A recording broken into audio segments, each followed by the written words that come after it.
ఒక్కసారి యోనా సాక్ష్యం వింటే, ఓయి నిద్రపోతా, ఎందుకు నిద్రపోతున్నావు, అమరంలో పండుకున్నావు, బయట పరిస్థితి ఏంటి, నువ్వు లేనంటే అప్పుడు చెప్పినాడు, నేను జీవము గల దేవుని సేవకుని, తప్పుదారిని వచ్చా. యోనా గ్రంథము 2వ అధ్యాయము 9వ వచనంలో ఈ ప్రార్థన చేస్తున్నాడు. అంతలో యెహోవా మత్స్యమునకు ఆజ్ఞ ఇయ్యగా బండ మీద నిలిపినాడు. తీసుకుని వచ్చి ఎక్కడి నుంచమ్మా? సముద్రపు అగాధలో నుంచి, సముద్రపు అగాధపు లోయలలో నుంచి తీసుకొని వచ్చి ఒక్క ప్రార్థన వల్ల, ఒక్క ప్రార్థన, నన్ను బయట పడేయకుంటా నేను ముక్కుబడి చెల్లించుకుంటా.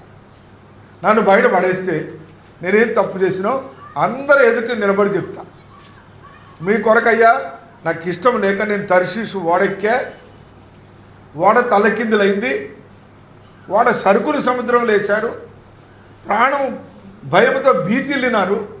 అప్పుడు నేను బయటకు వచ్చి నన్ను సముద్రంలో వేస్తే ఏ చేప మింగినా, ఏ చేపలు తినేసినా నేను పోవాలని, నేను ఉండకూడదు అనుకోని నిర్ణయం చేసుకున్నా.